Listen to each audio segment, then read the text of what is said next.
Hello दोस्तों, नमस्कार। स्वागत है आपका आज की इस वीडियो में। आज की इस वीडियो में बताने वाले क्लास 10वीं की प्रश्नवाली 7.3। ठीक है, 7.3 का क्वेश्चन नंबर 2। ठीक है, क्वेश्चन नंबर 2 का पॉइंट नंबर 1 हल करेंगे। ठीक है, तो इसमें करें निम्नलिखित में से प्रत्येक में के का मान ज्ञात कीजिए ताकि तीनों बिंदु संरेखीय हो। ठीक है, तो चलिए इसको हल कर लेते हैं। चलिए, तो यहाँ पर हमने क्वेश्चन नंबर 2 का पॉइंट नंबर 1 को नोट कर लिया है। ठीक है, माना कि यहाँ पर ए का निर्देशांक 7, -2 है, बी का निर्देशांक 5, 1 है, सी का निर्देशांक 3, के है। चूँकि तीनों बिंदुओं संरेखी है इसलिए त्रिभुज का क्षेत्रफल 0 होगा। ठीक है, संरेखी किसको कहते हैं? जैसे देखिए, यहाँ पर एक बिंदु है, यहाँ पर एक बिंदु है और यहाँ पर एक बिंदु है। ठीक है, जब तीनों बिंदु से होते गुजरता है रेखा, उसी को क्या बोलते हैं? संरेखी बोलते हैं। ठीक है, और यहाँ देखिए ये त्रिभुज है। ठीक है, ये त्रिभुज हो गया, तो यहाँ पर ए बिंदु है, एगो यहाँ पर बिंदु है, एगो यहाँ बिंदु है। ठीक है, तो तीनों क्या है? अलग अलग है। ठीक है, अगर इनको जो संरेखी मानेंगे तो ये नहीं होगा, और इनको मानेंगे संरेखी तो ये वाला बिंदु संरेखी नहीं होगा। ठीक है, तो संरेखी किसको बोलते हैं? जो तीनों बिंदु एक ही साथ में हो। ठीक है, तीनों को क्रॉस करते हुए रेखा जाता है, उसी को क्या बोलते हैं? संरेखी बोलते हैं। ठीक है, चलिए, तो त्रिभुज का क्षेत्रफल क्या होगा? इस स्थिति में 0 होगा। ठीक है, त्रिभुज का क्षेत्रफल क्या होगा? 0 होगा। ठीक है, क्योंकि संरेखी ही नहीं है इसलिए इसका मान क्या होगा? 0 होगा। तो यहाँ पर इसका फॉर्मूला लिखेंगे 1/2। सॉरी, सबसे पहले क्या करते हैं, इनको यहाँ पर लिख लेते हैं। ए का निर्देशांक 7, -2, बी का 5, 1, सी का 3, के। ठीक है, त्रिभुज का क्षेत्रफल बराबर त्रिभुज का क्षेत्रफल 1/2 गुने कोष्ठ बंद x1 y2 - y3 plus x2। ठीक है, y3 - y1 plus x3 x2 ठीक है, y1 - y2 बराबर त्रिभुज का क्षेत्रफल क्या लिखेंगे? 0 लिखेंगे। ठीक है, चलिए इसमें क्या करते हैं? हल करते हैं। तो यहाँ पर इसको मानते हैं x1 x2 x3 y1 y2 y3। ठीक है, चलिए यहाँ पर लिखेंगे 1/2 गुने, और x1 का मान देखिए इसमें क्या है? x1 का मान 7 है तो लिखेंगे यहाँ पर 7। ठीक है, कोष्ठ बंद। y2 का मान देखिए इसमें कितना है? तो y2 का मान 1 है तो यहाँ पर लिखेंगे 1 माइनस। ठीक है, y3 का मान देखिए, तो y3 का मान क्या है? k, तो लिखेंगे k, फिर कोष्ठ बंद, प्लस है तो प्लस।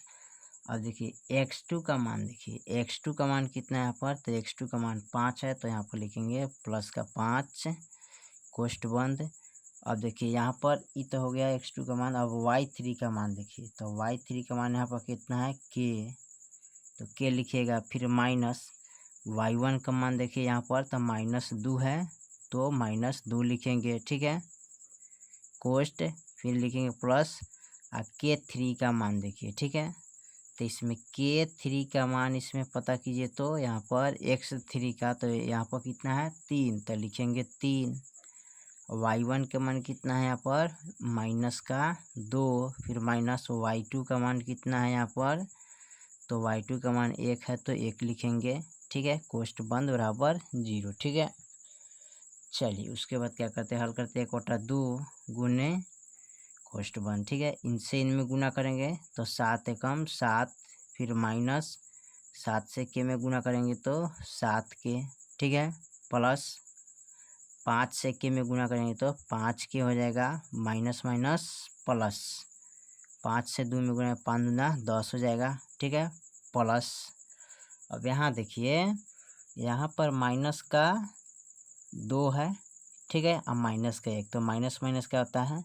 प्लस, तो 2 का 1 3 होता है, 2 1 3, माइनस का 3 हो गया तो 3 3 9, यानी कि माइनस का यहाँ पर कितना हो जाएगा? 9 होगा। ठीक है, कोष्ठ बंद बराबर 0। ठीक है, अब इसमें क्या करना है, 1/2 गुने कोष्ठ बंद। अब देखिए अंक वालों को अंक के साथ लिखेंगे, तो यहाँ पर लिख लेते हैं 7 आप प्लस का 10 आ माइनस का 9। ठीक है, आ माइनस का 7 के आ प्लस के 5 के। ठीक है, कोष्ठ बंद 0। ठीक है, चलिए उसके बाद लिखेंगे 1/2 गुने, और देखिए 7 और 10 कितना होता है 17 माइनस 9। और देखिए माइनस का 7 के या प्लस के 5 के घटाइएगा तो कितना बचेगा माइनस का 2 के। ठीक है, कोष्ठ बंद बराबर 0। फिर यहाँ पर देखिए 1/2 गुने 17 में से 9 गया कितना बचेगा 8 माइनस का 2 के। ठीक है, बराबर का 0। अब इसको क्या करेंगे, कटा सकते हैं। ठीक है, इनको कटाएंगे तो कटाइएगा तो एक कटेगा 2 चौका 8। ठीक है, तो बच गया 4 माइनस के 2 के बराबर 0। ठीक है, अब हमें क्या करना है, के मान निकालना है। तो के मान निकालने के लिए क्या करेंगे, लिखेंगे के बराबर। ठीक है, यहाँ पर इसको लिखेंगे, यहाँ पर लिखिए माइनस का 2 के। ठीक है, तो माइनस का 2 के इधर प्लस में तो इधर उठा के लाएंगे तो माइनस का 4 हो जाएगा। ठीक है, बराबर 0। ठीक है, इसको नहीं लिखेंगे अब। ठीक है, अब यहाँ पर देखिए अब हमें के का मान निकालना है, तो के बराबर माइनस का 4 बट्टा माइनस का 2, तो माइनस माइनस कट गया। अब 2 दूनी 4, तो के का मान कितना आ गया 2। ठीक है, तो यहाँ पर लिख लीजिएगा, अतः के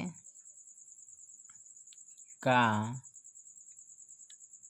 मान कितना है, के का मान 2 है। यही आपका फाइनल आंसर हो जाएगा। ठीक है, चलिए तो क्वेश्चन नंबर 2 का पॉइंट नंबर 1 कंप्लीट किए। फिर मिलते हैं अगले वीडियो में, तब तक के लिए जय हिंद जय भारत।